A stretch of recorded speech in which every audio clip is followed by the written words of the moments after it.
Good morning, friends. My name's Kyle, and I hope you experience the greatness of God this morning. If you are new or new-ish, I want to take a moment to welcome you. Life family, can you put your hands together? Welcome our guests in the room as well as online. If we haven't met yet, again, I'm Kyle. I'll be out in the lobby afterwards. I would love to meet you. Again, if you're newish, we haven't met, or if you are wanting more information about this church or figuring out how to get connected, again, we just want to let you know that we love you and you're not alone on this spiritual journey. It's crazy. As I'm looking around and meeting new folks and seeing folks here, I am just amazed at what God is doing. We just launched this new series called Experiencing God, which is looking to see God at work in our everyday life. And we had almost 300 folks take books. We had about 150 folks here, about 150 folks in small groups, just asking this question: what would it look like if I allowed God to show up in my everyday life? And I'm loving it. And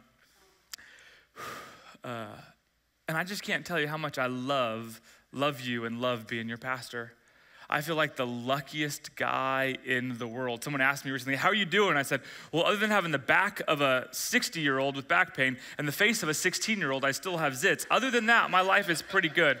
I feel like you should only have one but not both. But at that moment, if that's the worst thing going on in my life right now, I'm the luckiest dude in the world. And being your pastor is such a joy, which really surprises me because if you know me or know my story, I never wanted to be a lead pastor. Ever. And if you'd go back and ask my elementary teachers, is Kyle more likely to be a pastor or in prison? They wouldn't have answered because you can't say prison, right? That's like cursing a child, but they're good people. They couldn't lie and say pastor. That's not possible. So they would have said, we believe he has a lot of potential to go to prison, is what they would have thought. And then in junior high, for reasons I still can't explain, something drew me to the love, power, and presence of God. It just changed my entire life. And by the time I graduated junior high, all I wanted to do is help people experience the power and love and purpose that God has for every single person. And as a youth whose life was transformed, I just wanted to be a youth pastor. So from about the age of 14, I kind of had this myopic view that I'd spend the rest of my life as a youth pastor. And people said, well, that's a great stepping stone, right? To be a real, I'm like, I don't think so at all. I was like, stepping stone to what? Like, it seems like going from a youth pastor to a lead pastor is like a prison sentence. Like, old people don't listen, they don't take retreats, they're not nearly as fun as young kids, and they actually have common sense so they can think back, and I'm like, I love working with youth and kids. And then, well, what about, like, isn't it like a career thing to move up? And I'm like, I think that's a punishment to go and be a lead pastor. And it was this thing where I was like, as long as I could afford to own a home, I'd never have to go be a lead pastor. And so once again, God miraculously provided a house for us to live in Davis, this crazy expensive hippie commune that they call the People's Republic of Davis. I was like, I could do this forever. And that's what I thought. I thought I would do that forever. And then things started to change. I had a coach when I got to about 10 years in ministry. He said, Kyle, why don't you go be a lead pastor? And I said, because only an idiot would do that. And then I had another friend saying, hey, Kyle, like, you're holding on to this thing so tightly. I'm like, because this thing's awesome. And then I was at a retreat sleeping on my friend and mentor's floor, because at the time, that's how we did it. We take college students, we do retreats at churches, so we wouldn't have to pay for anything except food, and we'd all sleep on the floor and just loved it. I was like, this is the greatest thing ever.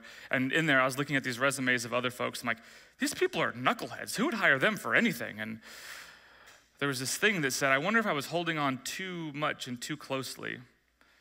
So I just thought, what would happen if I just got curious? And so about 6 years ago, really just to confirm that I should stay where I was, in the house I love, the town I love, the church I love, I said, hey, I'll send my resume out to a bunch of different places and it'll just confirm that I should stay here.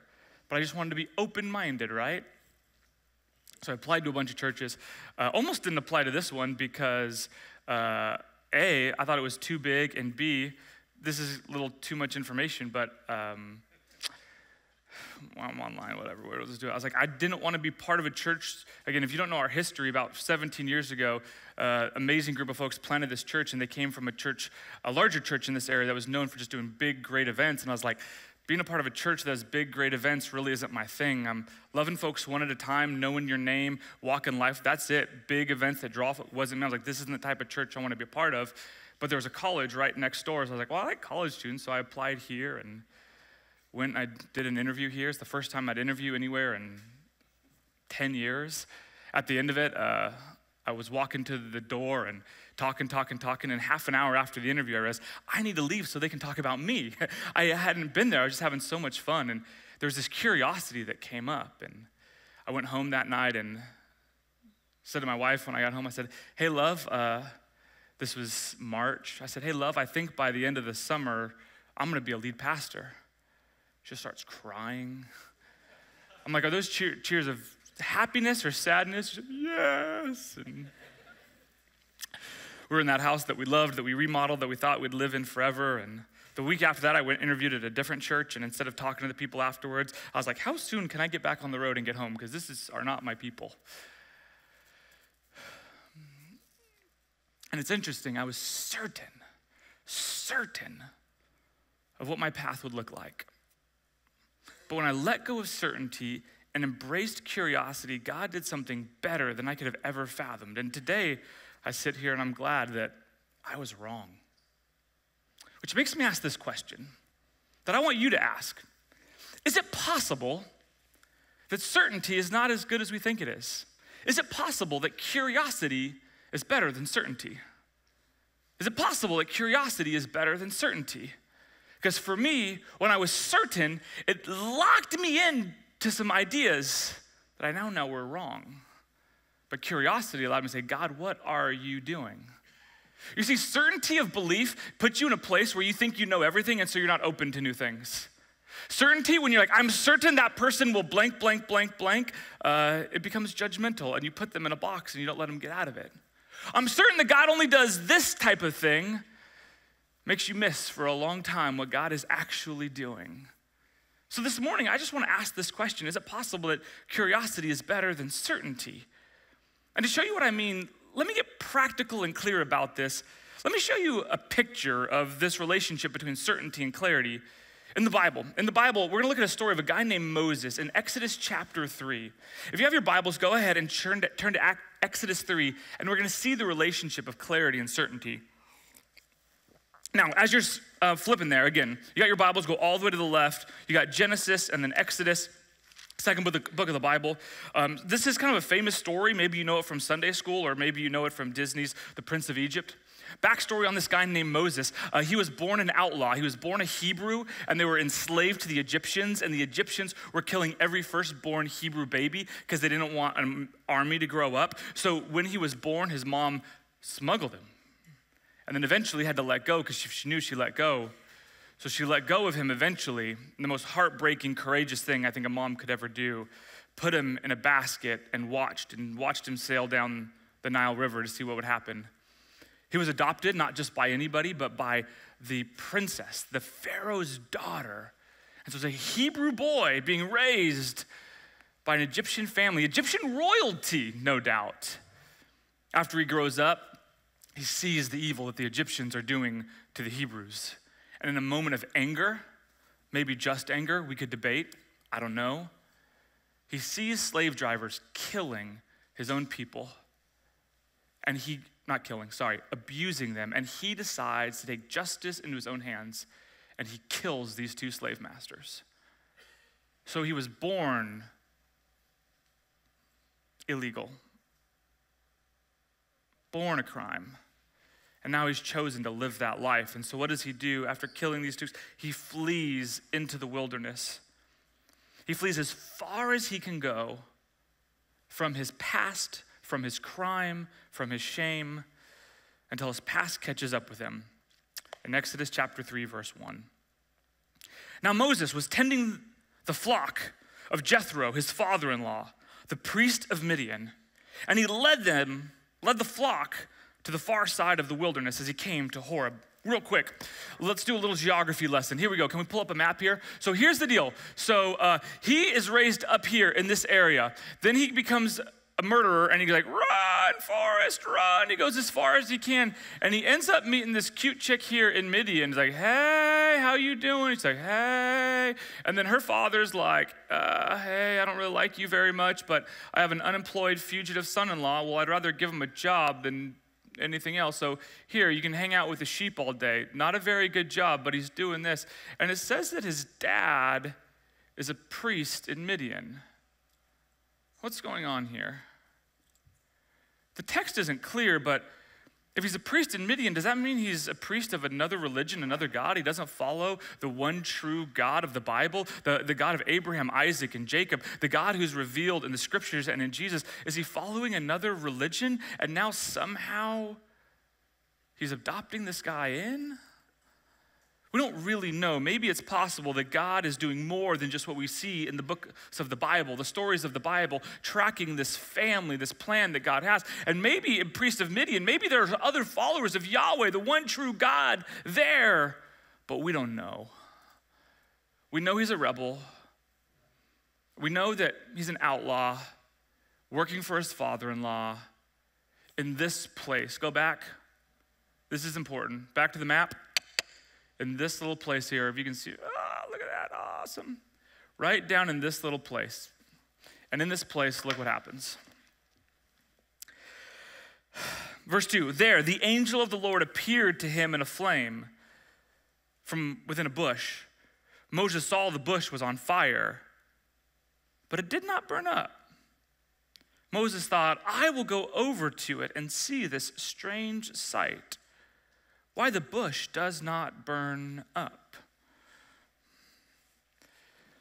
I imagine Moses alone. He's used to being alone. He's used to being in this wilderness, used to being around this. He's been hanging out with these sheep for so long that he sees this thing. He's like, am I sleep deprived? What is going on here? It looks like it's on fire, but it doesn't burn up.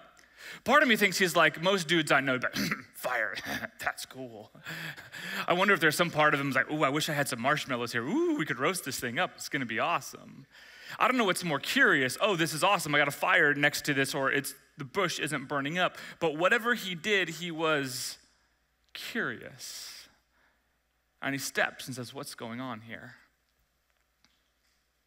He's in this remote mountain that the text at this point calls Horeb, Horeb. And he leans in with curiosity. But here's what I'm curious about. Here's what I want you to think about. How long had that bush been on fire? Some of you who are in fire safety, that's the exact same thing you were thinking about. Me, I want to be a youth pastor. I just think it's cool. The fire safety people in here, like, we should get a team out there to take care of this.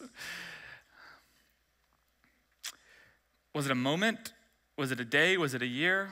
We don't know. The text doesn't say. But it's interesting. There's this oral tradition that the Jewish rabbis told. And the Jewish rabbis said this. And again, we don't know this for sure. They said this. They said, is it possible that that bush was always burning? Always burning. And Moses was the first one to stop and pay attention.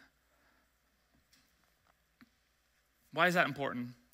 Is it possible that God is at work around you, in your text messages, at work, at school, in all of your day-to-day life, and God is there, and the bush is burning?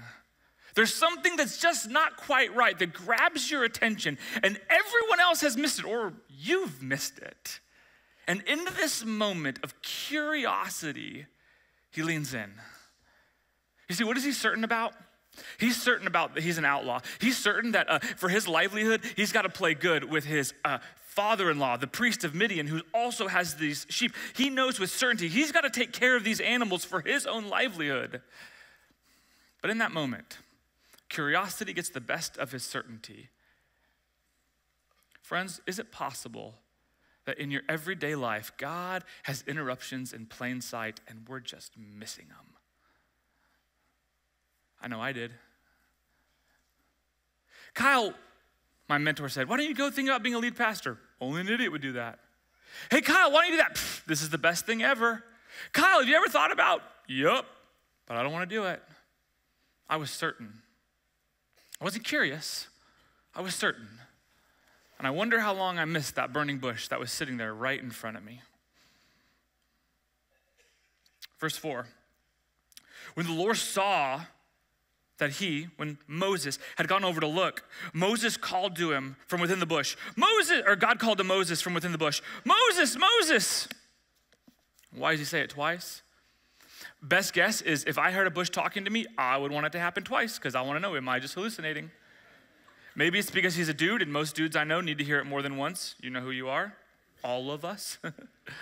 Sorry, ladies. Maybe God's trying to get his attention. Maybe God's saying, this is important. Maybe it's like when my Sunday school teacher would say, look, listen. This is important. Love you, Sunday school teachers. And Moses says, here I am. Here I am.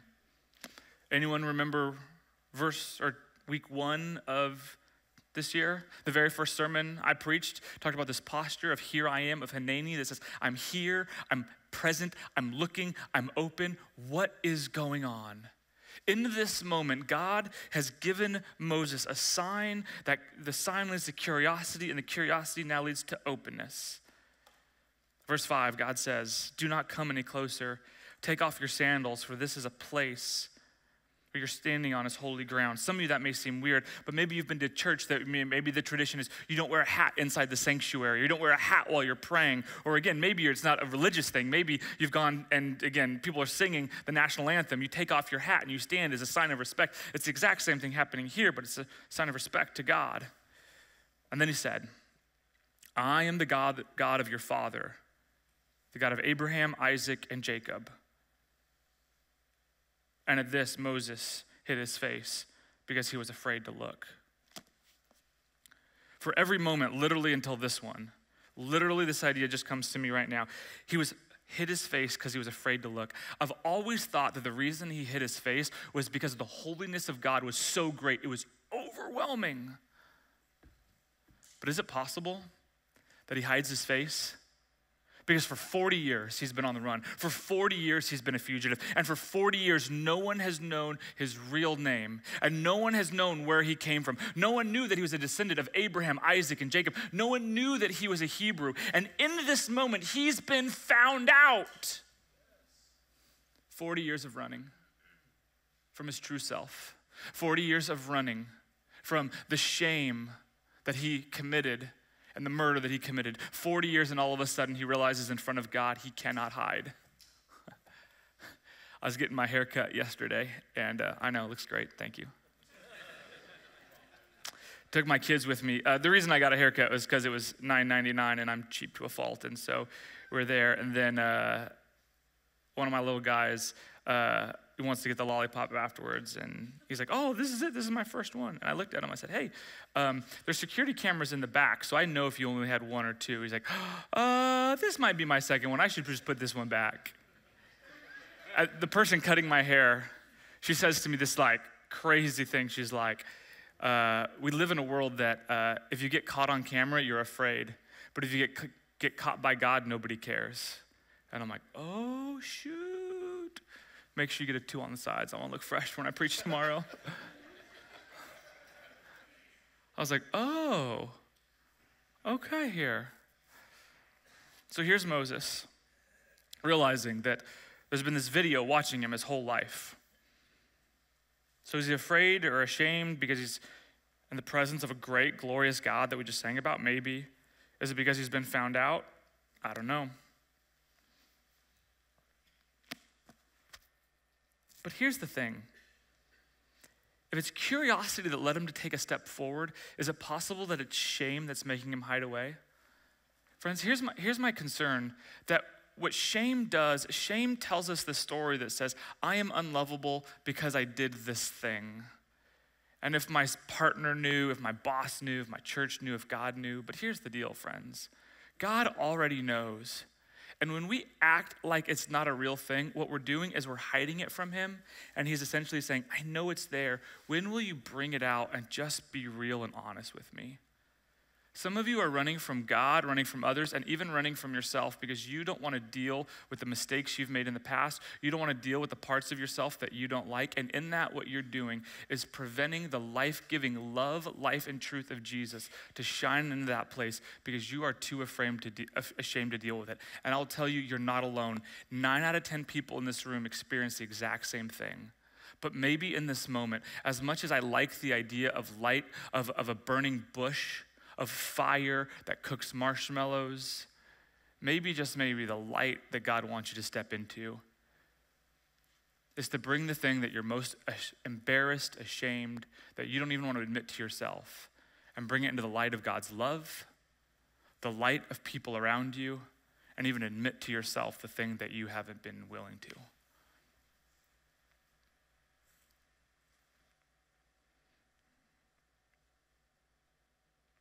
Verse 7, the Lord said, I have indeed seen the misery of my people in Egypt. Remember, they've been enslaved. I've heard the crying because of their slave drivers, and I am concerned about their suffering. That word concern is interesting. That word concern also gets translated as know. And this is one of the things I think you need to understand about God. Quick philosophical tangent. People ask this question, how can there be a good God who allows human suffering? That's a great question. And there's many answers to it. I'd love to have a cup of coffee with you. We could run a class. We could talk about that stuff. But there's many, many answers, one of which is this. It's the answer of this, is that all of human suffering, God knows experientially. What does that mean? If there are bad things that happen to good people, that seems unfair and unjust, and I would agree that it is. But here's the deal. The only reason God can still be considered good is because 2,000 years ago on the cross, Jesus himself, the God of the universe, the one innocent person who ever lived, went and experienced pain and injustice, and he suffered for crimes that he didn't commit. So friends, we can talk along about the problem of evil, but let me just tell you just one little piece there. God doesn't just know it cognitively, he experiences the pain of it. And that's one of the reasons that we know God is good. A, because he plays by his own rules. And B, he wants you to know that you're never alone in whatever evil, pain, or injustice you're suffering. Tangents are good today, friends. Woo! Some are like, I don't like that part about suffering. Okay, let's make some jokes again. Here we go.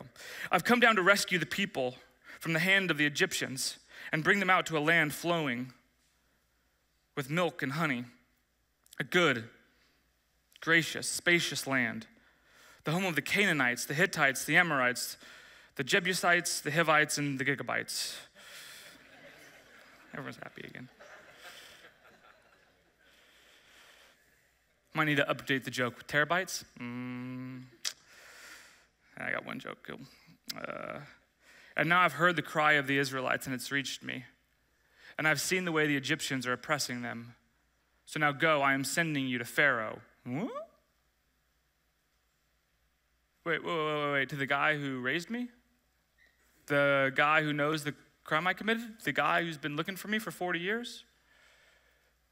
I'm sending you to Pharaoh to bring my people, the Israelites, out of Egypt. But Moses said, God, who am I that I should go to Pharaoh and bring the Israelites out? You been there? God says, I got an amazing plan for you, but who am I? Hey, I want you to do this thing. Hey, but do you know the mistakes I've made? I want you to do this. Hey, but do you know this? Kyle, I want you to be a pastor, but don't you realize I spent more time in the principal's office than on the playground growing up? God. Let me ask you this. We talk about curiosity versus certainty. We see curiosity helps him take a step towards God. I love this. But what is he certain about here? What is he certain about? Is he certain that God is made up? No. He must have more faith in God than he's ever had. There's a burning bush. God is talking to him. Either he's hallucinating or there's a God doing a miracle right here. The thing is, there's no reason to doubt God. What does he doubt? What is he certain about? I can't do it.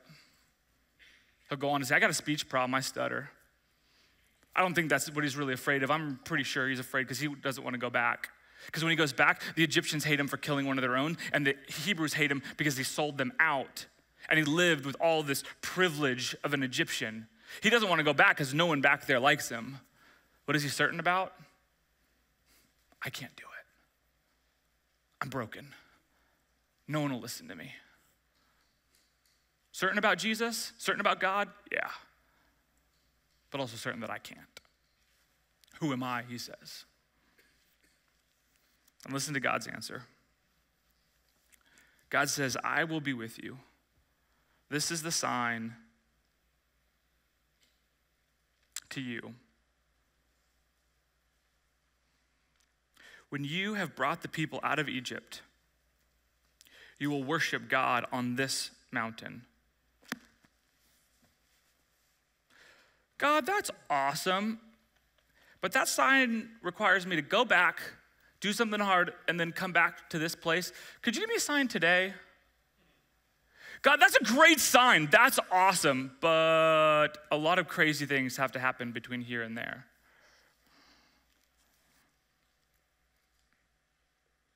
God said to Moses, suppose I go to the Israelites and they say, the God of your father, and I say, the God of your father has sent me, and they say, what is his name? Then what shall I tell him? God says to Moses, I am who I am. What are you, Popeye?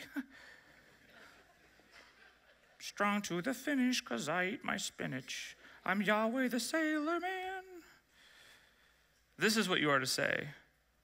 I am has sent me. God, who am I? Who am I? Doesn't matter, because God looks back at you and says, who am I? I'm the one who takes broken things and puts them back together. I'm the God who doesn't call the qualified, but I qualify the called. I'm the one who takes you back to those places that you're afraid of. And I know you don't want to go back to that place because that place represents something back painful for you, but I'm the one who takes you back there, not so that you have to relive it, but so that you can redeem it. And just to show you that I've been with you the whole time, I'll bring you right back here.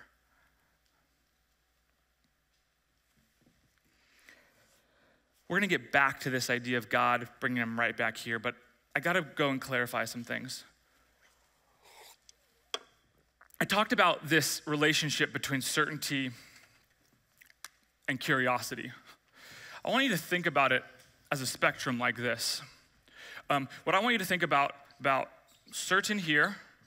Let's see if I can spell it. That's supposed to say certain. All right, there we go. Curious. That's not how you spell it. I don't know. All right, there we go. Maybe that's it. Even if it's right, my handwriting's so bad I can't tell. That's not how you spell it. I'm missing. There's a U in there, I don't know. That looks like a W. That isn't even, I'm the disaster. Here we go. That's so bad. We're going to leave that there. You may not be able to listen to another word I'm saying, but at least you're paying attention to something. I called an engineer this week. I said, hey, I'm working on this talk for Sunday. He's like, okay, great. He says, why are you calling me? I said, because I want to talk to an engineer about certainty. I said, here's my big idea. He's like, my big idea is that curiosity might be better than certainty. He's like, are you certain? I'm like, that's funny.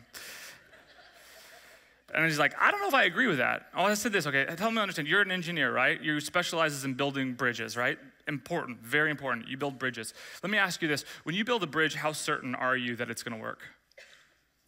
He says, we're certain that it's going to work. So what we do is we make everything twice as strong. Well, you say you're certain. I was like, yeah. But what if there's an earthquake? What if there's more cars that go on it? What happens if it's going to happen later? Or what if, and he loved this, I loved this. He says, but what if the general contractor cuts corners and doesn't do it right? I'm like, oh, that's some shade, my man. Not what if the engineer didn't do the math right? Just saying that. So I love listening to engineers and contractors in the room. He says, I'm certain, but I'm not completely certain. Think about this. Even in the things that we are most certain about, what if there's a bad batch of concrete? What if the concrete isn't as strong? As certain as we can be, there's still not certainty here. But let me just say it this way. The more public the thing is, the more I want to encourage certainty. But the more private a thing is, I want you to explore more curiosity. What does that mean? Tomorrow morning, you wake up early, you have a time of prayer. It's just you and God. You're reading through the scriptures, you're praying, you're doing your experiencing God thing, and you have this sense, there's something inside of you that says, I think God is leading me to do this. How certain are you? Not very. That's great right here. You and your coffee and Jesus early in the morning, who cares? I don't need you to be certain. But I think I'm gonna go and God's asking me to have a conversation with someone. I'd like you to be a little more certain. It's a little more public. Now, maybe, just maybe, what I hope happens, I hope the posture of curiosity makes you one more step closer. And then you go and you call that person and you have, in that conversation, you realize, oh, this maybe was or wasn't a good idea. But as I continue to move, I want to be more certain. Let me just show you some things here.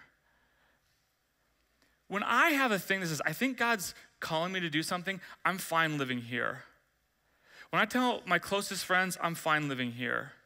If I'm gonna come talk to our staff team or our leadership team, I wanna know, I wanna be here.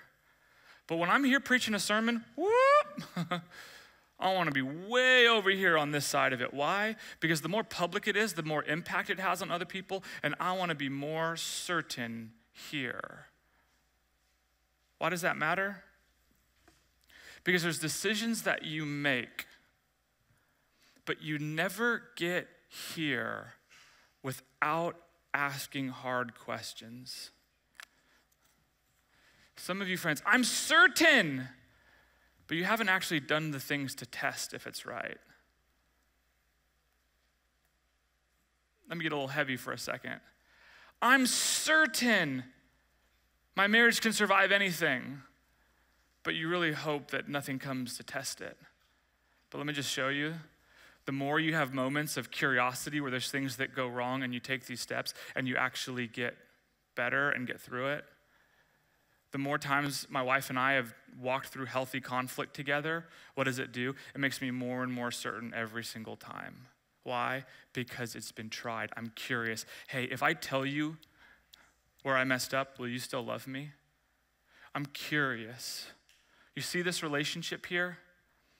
Why do I say this? I say this for two reasons. Number one, certainty is overrated and curiosity is better. But here's what I want. Here's what I want from you, friends. This is what I want to encourage you. There's a burning bush all around you, and what I want you to do is have the curiosity to say,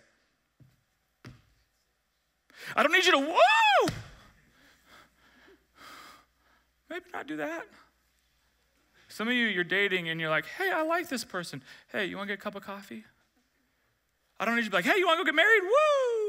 Woo! Hey, have some curiosity first. Run a background check and a credit score, you know? You think I'm joking? I'm not. I'm curious.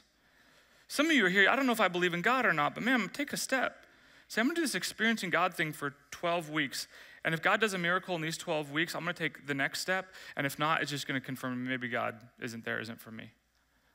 Some of you, there's a person in your life with whom you feel a connection. Like, what is that connection about? Maybe just say, hey, can we get a cup of coffee? Not just about dating, but like there's this chemistry you have with someone at work. And maybe there's a friendship there. Maybe there's an opportunity for you to speak into their life or they to speak into your life. And you have that sense of something that's going on. And instead of going up and saying, God has told me to come and take you out for a cup of coffee. Whoa, that's weird. Whoa. Maybe just say, hey, you want to get a drink after work? Again, I'm talking about friendship as well as even a dating relationship. The curiosity says, let's just do that.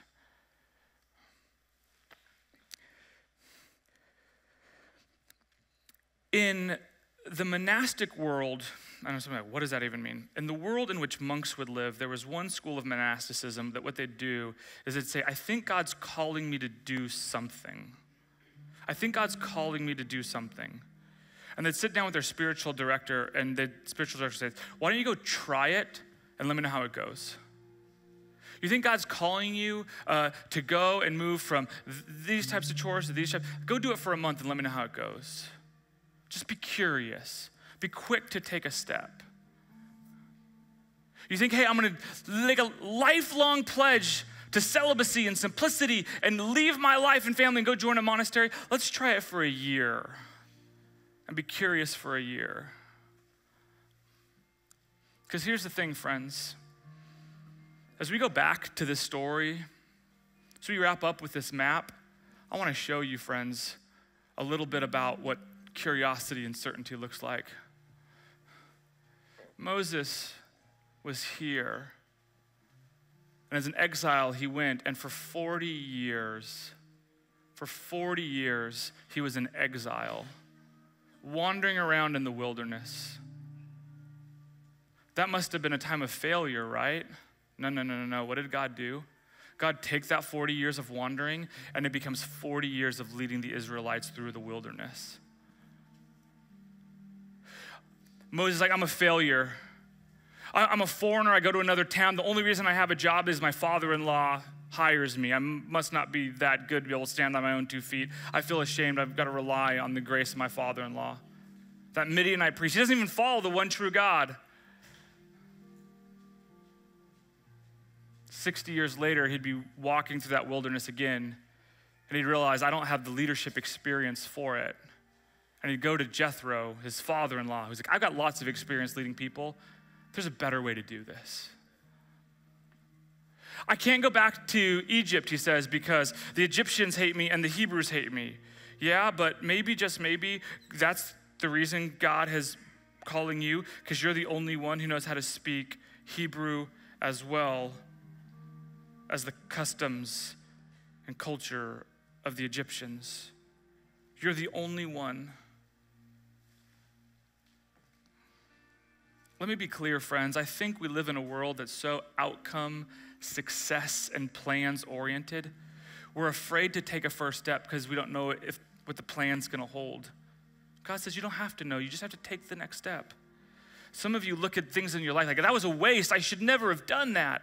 And God says, no, that thing that you think was a waste, I'm gonna take it and I'm gonna redeem it. So what would it look like to be curious about that thing that seemed like a waste of time, a sidetrack, a failure, and be curious and say, that thing that I think disqualifies me, how could God in his amazing love repurpose it and make it something that qualifies me? I got kicked out of the classroom more than anybody I knew growing up. How could I be a pastor? I worked with a lot of kids who got kicked out of a lot of classrooms, and I knew what it was like to be the kid who was sent outside. I said, hey, I've sat here too. Can we talk about this? I know that you feel like you're angry without a cause. I was the exact same way, but let me tell you about what Jesus did for me. This is what curiosity looks like. Even when I send a kid outside, instead of coming and say, hey, I'm here to lay the hammer on you, I'm here to say, hey, can you tell me what's going through your head at that point? You see how this posture of curiosity changes everything. Changes your relationship with God. To think maybe, just maybe, God's at work. And am I certain? No. But I'm certain enough to take the next step. There's people that you have written off, or you're convinced that they're that person, but curiosity says, hey, let's take this a step at a time. You're certain there's things about you that qualify or disqualify.